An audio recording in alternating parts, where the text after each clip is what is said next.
जय श्री राम दोस्तों। उम्मीद करता हूँ आप सभी लोग, माता बहनें, हमारे पिता के समान बुजुर्ग सब ठीक होंगे इस बीमारी में। और दोस्तों, जो बात मैं कहना चाहता हूँ, अगर आप मेरी बातों से सहमत हैं तो ज़रूर कमेंट करें मुझे और बताएं कि आप लोग सहमत हैं। और अगर मैंने कुछ भी गलत बात करी हो तो यार, आपका जो दिल करे मुझे गालियाँ दो, जो आपका मन करे मुझे वो कहो, आपकी जो इच्छा शर्माते पर। दोस्तों यार, मैं दो संदेश देना चाहता हूँ। एक तो ऑनलाइन कंपनियों को और हमारे प्रधानमंत्री नरेंद्र मोदी को, और इस टाइम मैं दिल्ली में रहता हूँ तो दिल्ली के मुख्यमंत्री केजरीवाल को। ये सरकारें जो कर रही हैं ना हमारे साथ, ही सबसे गंदा काम कर रही हैं दोस्तों। सबसे पहले तो चलो मैं सरकार को बोलना चाहूँगा कि केजरीवाल जी और प्रधानमंत्री जी, पहले तो आपस में तुम लड़ना बंद करो, क्योंकि तुम्हारे आपस के लड़ने में लाखों लोग जा चुके हैं। तुम्हारी लड़ाई के चक्कर में लाखों लोग जा चुके हैं, तो लड़ना बंद कर दो। बहुत दुख होता है। दूसरी बात, ये टीआरपी के चक्कर में मीडिया वाले शमशान घाट में जाके वहीं पे उनका खाना पीना हो रहा है, वहीं पे सो रहे हैं। मतलब शमशान घाट तो मान लो उनके लिए पिकनिक का पार्क है। इस तरीके से वो लोग ट्विटर के ऊपर वीडियो दिखा रहे हैं कि हम यहीं रह रहे हैं, यहीं से रिपोर्टिंग कर रहे हैं हर चीज़। यार गुस्सा इतना आता है ना, अपनी टीआरपी दिखाने के लिए वो लोग वहीं बैठे रहते हैं। और पब्लिक के लिए कि भाई जितना हो सके ना, न्यूज़ को सिर्फ आधा एक घंटा देख लिया पूरे दिन में, बस टीवी बंद कर दिया या अपना कुछ और एंटरटेनमेंट के लिए देख लो, इतना। क्योंकि अगर आप पूरे दिन न्यूज़ देखोगे तो फ्रस्ट्रेशन में जाओगे और डिप्रेशन में जाओगे, जिससे पागल हो जाओगे। क्योंकि उनका काम है इस टाइम, देखो 3 जने हैं जो इस टाइम दबा के पैसा कमा रहे हैं। मैं बोलता हूँ सच, और सच बोलने में मैं पीछे नहीं हटता। और बाकी कोई ऐसा काम तो कर लेना, मुझे पूरा हक है सच बोलने का। जो अगर मुझे लगता है ये सच है तो मैं सच अपनी, मुझे लगता है ऐसा कि भाई साहब देखिए 3 जने जो इस टाइम पैसा दबा के कमा रहे हैं, और ये शायद आप भी नोटिस कर रहे हैं। एक मीडिया, एक सरकार, और एक फर्जी डॉक्टर। एक फर्जी डॉक्टर जो दबा के, झोला छाप टाइप के डॉक्टर जो दबा के पैसा छाप रहे हैं, दबा के। और 5-5 रुपए की दवाई, 2-2 रुपए की दवाइयों को इतना महंगा कर रहे हैं, बहुत ज़्यादा। और एक ऑनलाइन कंपनियां जो दबा के पैसा छाप रही हैं, दबा के, पर वो बिल्कुल भी अपने डिलीवरी बॉय का ख्याल ही नहीं कर रही। चाहे वो मर जाए, चाहे उसका एक्सीडेंट हो जाए, चाहे कुछ भी हो जाए, उसके लिए कोई पॉलिसी नहीं है डिलीवरी बॉय के लिए। पर हाँ, पब्लिक को सीओडी ऑप्शन ज़रूर अवेलेबल करा रखा है ऐसी महामारी के अंदर। मतलब मान ले किसी बंदे को कोरोना है और वो डिलीवरी बॉय बेचारा कोरोना में, कंपनियों ने, बड़ी बड़ी कंपनियों ने क्या काम करा हुआ है इन कंपनियों ने कि अपने सीओडी ऑप्शन ऑन करे हुए हैं, ताकि cash on delivery, customer cash देगा और कैश लेने के बाद अपना ऑफिस में जमा कराएगा। इससे पता है कैश लेने से कितने लोगों को इन्फेक्शन हो रहा है। ये कंपनियों को मैंने ट्विटर पे पता नहीं कितनी बार बोल चुका हूँ कि कैश का ऑप्शन बिल्कुल बंद कर दो 6 महीने तक के लिए। सिर्फ भैया जिसके अकाउंट में पैसे हैं, आपको पता है एक मिडिल क्लास और थर्ड क्लास बंदा बहुत ही कम कैश सामान मंगाता है। ये जितने भी अमीर घर के लोग होते हैं, यही सबसे ज़्यादा कैश में सामान मंगाते हैं। क्यों? क्योंकि इन्हें डर होता है अगर ये ट्रांजेक्शन अपने बैंक से मतलब ऑटोमेटिक पे करके मंगाते हैं, तो इन्हें इस बात का डर लगा रहता है कि कहीं हमारा इनकम टैक्स वाले चेक ना करने लग जाए अकाउंट की, हमारे अकाउंट में इतनी ट्रांजेक्शन हो क्यों रही है, छापा ना पड़ जाए हमारे अकाउंट में। इनको अपने पैसा बचाने के लिए डर लगा रहता है यार, हद है। दूसरी बात आते हैं सरकार के ऊपर। सरकार से मेरी यार ये विनती है कि मैं ये नहीं कह रहा कि देखिए कोरोना के मरीज हर जगह हैं, ठीक है। मेरे सामने, मेरी गली के अंदर 5 लोग मर चुके, खड़े खड़े मेरी आंखों के सामने। कोई भी कोरोना पेशेंट नहीं था। 3 पेशेंट मरे हार्ट अटैक से, उनको दिल में दर्द हो रहा था, घबराहट हो रही थी, हॉस्पिटल भगे, किसी भी हॉस्पिटल में लेने से मना कर दिया कि यहाँ पे सब कोरोना के। एक बंदा था, बुखार था उसको, कम से कम 2 महीने से उसको टाइफाइड था, ठीक है। उसका इलाज चल रहा था अच्छा खासा, और वो अब बचने की कगार पे आ चुका था कि अब वो उसका टाइफाइड ठीक हो रहा था। तभी इस केजरीवाल ने लगा दिया लॉकडाउन, और लॉकडाउन के लगाने के चक्कर में उसका सारा शेड्यूलिंग ख़राब हो गया और वो हॉस्पिटल ना जा सका। और जो उसका डॉक्टर था वो कोरोना में चला गया, कोरोना के पेशेंटों को चेक करने लगा। उसने मना कर दिया कि मेरे को बिल्कुल टाइम नहीं चेक करने के लिए। उसके कारण उसका टाइफाइड बिगड़ गया और बिल्कुल सेल ख़त्म हो गए, वो बेचारा मर गया, ठीक है।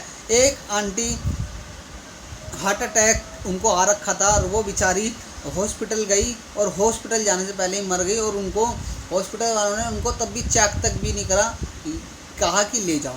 एक बात बताऊं, मैं ये नहीं कह रहा कि कोरोना, यार आप लोगों से इतनी रिक्वेस्ट है मेरी कि कम से कम जो मरीज, कुछ ऐसे हॉस्पिटल भी छोड़ दो जो बेचारे नॉर्मल मरीज हैं, वो कहाँ जाएं अपना इलाज कराने के लिए, जिनको कोरोना है ही नहीं, वो कहाँ जाएं इलाज के लिए।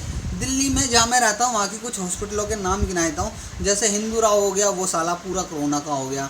न्यू लाइफ हॉस्पिटल हो गया, वो कोरोना का हो गया। जगजीवन राम हो गया, वो कोरोना का हो गया। ठीक है, सारे कोरोना गए हैं दिल्ली के अंदर, सारे के सारे। अरे एक आम किसी को, यहाँ तक कि जो प्रेग्नेंट औरत हैं उनको भी मार दिया जा रहा है इसी हाल के चक्कर में। एक प्रेग्नेंट औरत अभी मरी है बेचारी, हार्ट अटैक से मर गई वो ट्रक के मारे, क्योंकि उसे कहीं भी लिया ही नहीं गया है। और उसको जहाँ लिया गया तो उसको कह दिया कि पहले इसका कोरोना चेक होगा, और कोरोना बता भी दिया कि उसको कोरोना है, और फिर उसको अलग से छोड़ दिया ना। उसके पास डॉक्टर जा रहे ना कुछ कर रहे, वो हार्ट अटैक से मर गई। भैया हमारे केजरीवाल जी, आपने इतना मतलब झांसे में रखा है ना पब्लिक को दिल्ली की, जिसकी कोई हद नहीं है। और इस बार आप बिल्कुल नहीं हो सत्ता में, भूल जाओ कि आप आओगे। मैं तो बिल्कुल वोट नहीं दूंगा पर्सनली, किसी को वोट नहीं देने वाला, ना बीजेपी को, ना इनको, ना कांग्रेस को, किसी। देखो मैं तो ये कहता हूँ भाई, इस बार किसी को वोट दो ही मत। ये इनका पता है, ऐसे टाइम में सरकारों का चेहरा देखने लायक होता है। आपने इजराइल को देखा, कितनी जल्दी अपने देश को रिकवर कर दिया, मास फ्री कर दिया। ये इंडिया के मोदी साहब बड़े बड़े भाषण तो दे रहे हैं कि हमने कोरोना को काबू कर लिया, हमने ये कर लिया, और अब देख रहे हो अभी दूसरी लहर चल रही है, इन्होंने तीसरी लहर बना दी कि अब बच्चों पे आ जाएगा। मतलब भाई अभी से अपना कंट्रोल कर लो, अपने आप को इस कदर बना लो कि तीसरी लहर आए ना। पर नहीं, ये लोग उसको भी लेके आएंगे, तभी तो इनका बिजनेस चलेगा। वहाँ बंगाल में चुनाव की ज़रूरत थी नहीं थी, पर हाँ बीजेपी का राज चल रहा था ना, तो बीजेपी ने चुनाव कराया कोरोना काल में भी। वहाँ पे उसकी ज़रूरत थी, क्या नाम है, गंगा के हरिद्वार में कुंभ कराने की कोई ज़रूरत नहीं थी, फिर भी इन्होंने कुंभ कराया जानबूझ के। ये भाई बीजेपी सरकार, ये सिर्फ अपना हक जानती है कि सिर्फ जहाँ से। अब दिल्ली के अंदर इनकी सरकार नहीं है बीजेपी की, तो दिल्ली को ये ऑक्सीजन प्रोवाइड नहीं कर रहे। आप लोग खुद देख रहे होंगे मीडिया पे, आधे से ज़्यादा मीडिया मोदी के हाथ में है, बिका हुआ। जो कुछ छोटा मोटा मीडिया है सिर्फ वही ये बातें दिखा रहा है आपको, बाकी बड़ा मीडिया कोई भी इस टाइप की बातें बिल्कुल नहीं दिखा रहा है। आपने कभी मीडिया के बड़े बड़े उनका निधन होते हुए सुना है कि कोरोना से आज वो मर गया या वो मर गया या वो मर गया? बस एक मीडिया वाले का तो सुना था भाई मैंने, उसका मुझे भी दुख हुआ, जिनका नाम पता नहीं क्या नाम है उनका, मेरे को नाम याद नहीं है। बाकी ना तो कोई एक्टर मर रहा है कोरोना से, ना कोई मीडिया का मर रहा है, और मीडिया सॉरी मैं माफ़ी चाहता हूँ, ना ही नेता मर रहा है कोई बड़ा नेता, और ना ही भाई केजरीवाल के उसमें से कोई मर रहा है। मर रहा है तो सिर्फ आम आदमी मर रहा है, मिडिल क्लास आदमी मर रहा है, और लो क्लास आदमी मर रहा है। अमीर आदमी के लिए बेड अवेलेबल हैं, पर गरीब के लिए ना तो नॉर्मल, अगर उसको कोरोना भी नहीं है ना उसको भी भर्ती नहीं ले रहे। भाई सरकारों मेरे से आपकी यही निवेदन है कि जाके प्लीज़ ऐसे हॉस्पिटल खुलवा दें, या ऐसे हॉस्पिटल बनवा दें जिनमें आम आदमी तो जा सके, जिसको कोरोना नहीं है, जिसको शुगर है, जिसको हार्ट की प्रॉब्लम है, जिसको ब्रेन की प्रॉब्लम है, या जिसको बीपी की प्रॉब्लम है, वो जाके अपना इलाज तो करा लें। तुम्हें पता है झोला चाप सारे जो बैठे हैं गली नुक्कड़ में अपना स्टोर खोले हुए, इस टाइम पब्लिक मजबूर है उनके पास जाने के लिए। जिनको शुगर हाई है उनको एडमिट करना ज़रूरी है, जिनको हार्ट की प्रॉब्लम है उनको भी एडमिट करना ज़रूरी है, जिनको ब्लड प्रेशर की ज़रूरत है उनको भी एडमिट करना ज़रूरी है। पर अभी किसी भी हॉस्पिटल में जाओ, तुम लोगों ने तो हद ही मचा के सारे ही कोरोना के कर दिए। अरे यार कुछ तो हॉस्पिटल छोड़ दो जो आम आदमियों के लायक हों। अगर मैं गलत कर रहा हूँ ना दोस्तों, तो आप डिसलाइक लाइक जो भी आपको लगे वो करिए, गालियाँ देने का मन करो तो गालियाँ दीजिए अगर मैं गलत कर रहा हूँ। पर प्लीज़ यार इस राजनीति से बच के रहिए, और अपना इलाज हो सके ना खुद ढूंढ लीजिए, क्योंकि ये नेता पेता कोई आपकी मदद नहीं करेगा। यहाँ तक कि कोई डॉक्टर साला कोई मदद नहीं करने वाला आपकी, कोई मदद के लिए। मतलब ये मान लीजिए 100 में से सिर्फ 1 या 2 इंसान ऐसे होंगे जो आपकी मदद करेंगे, बाकी कोई मदद नहीं करेगा। अपनी मदद खुद करो। अब तो राम भरोसे भैया, जो राम का नाम लेता रहेगा शायद वही रहता रहेगा, नहीं तो मुझे नहीं लगता। इस टाइम बहुत बुरी हालत है यार, परेशान हो चुका हूँ मैं बहुत ज़्यादा। और वैसे लॉकडाउन लगा हुआ है हमारे दिल्ली के अंदर, फिर भी पब्लिक बाज नहीं आ रही है, पब्लिक घूमे जा रही है, रोडों पर इतना रश है ना अभी भी बहुत ज़्यादा।